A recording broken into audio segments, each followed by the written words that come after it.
Hi, my friends. Good to see you again, all. I hope you all will be fine.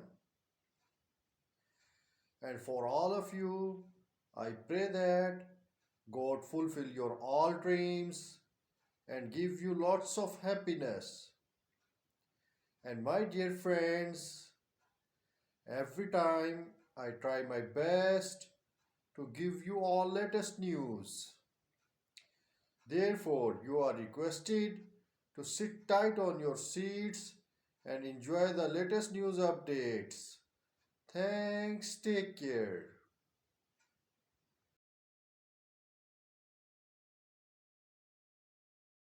The Iraqi Prime Minister, Mohammed Shia Al-Sudani, reviewed on Tuesday prospects for cooperation between Iraq and the International Finance Corporation (IFC), one of the World Bank's institutions.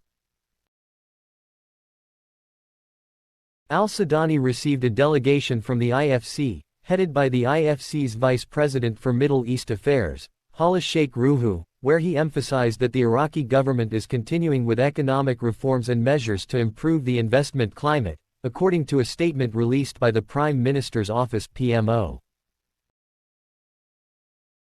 The Iraqi Prime Minister indicated that the government encourages non-oil industries, gives the private sector more influence, and implements initiatives that increase the country's gross domestic product (GDP).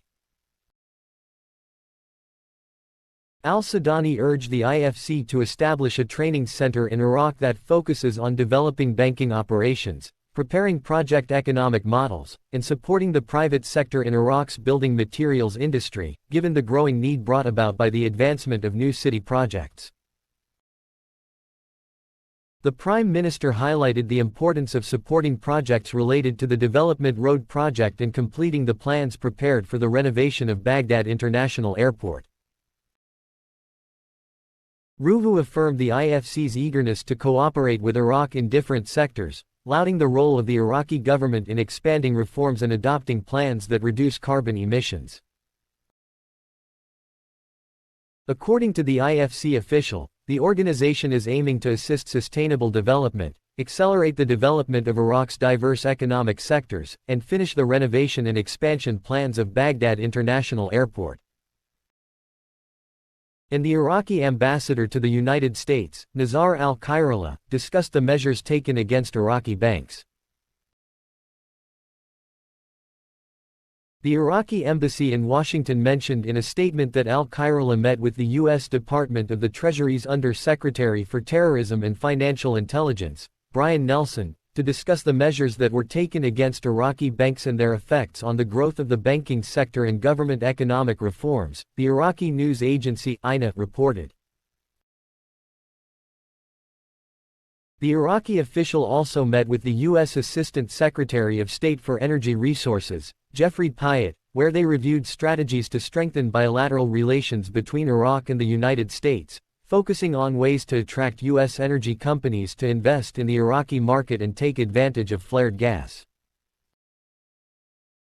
Last July, the United States barred 14 Iraqi banks from conducting U.S. dollar transactions as part of a crackdown on transferring U.S. currency to Iran and other sanctioned countries. The step highlights the ongoing efforts to lessen Iran's access to international financial networks. Iraq barred 8 local commercial banks from carrying out transactions in U.S. dollars, reducing fraud, money laundering, and other illicit uses of U.S. cash. The banks are prohibited from participating in the daily U.S. dollar auction held by the Central Bank of Iraq (CBI), which is the primary source of hard currency for Iraq and the focus of an American campaign against the smuggling of money into Iran, according to Reuters. In late January, the U.S. Treasury Department identified Al-Huda Bank as a foreign financial institution with primary money laundering concerns. The Financial Crimes Enforcement Network (FinCEN) also issued a finding and a regulation that would cut off Al-Huda Bank from the American financial system by forbidding domestic financial institutions and agencies from opening or keeping a correspondent account for or on behalf of Al-Huda Bank. The U.S. Treasury Department said in a statement that Al-Huda Bank and its foreign supporters, such as Iran and its proxies, siphon off money that would otherwise go toward supporting lawful commerce and the ambitions of the Iraqi people to become economically self-sufficient.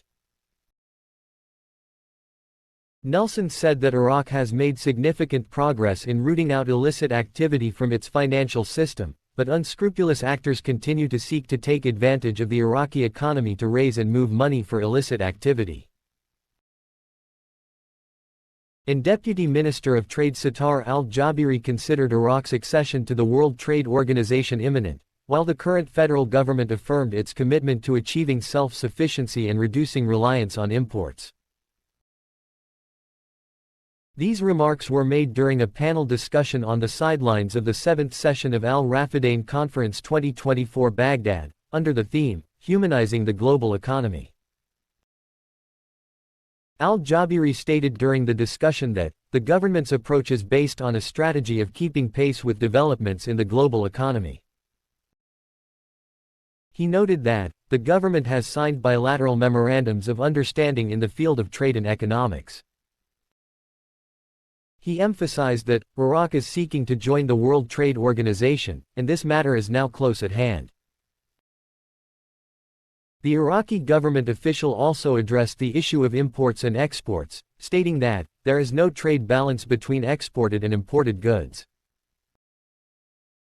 He mentioned that, the cash flow used to go to other countries, which the current government seeks to address by promoting self-sufficiency. Earlier in 2024, the Kingdom of Saudi Arabia announced its support for Iraq's accession to the World Trade Organization, especially after the political obstacles hindering this were removed. Thanks, take care.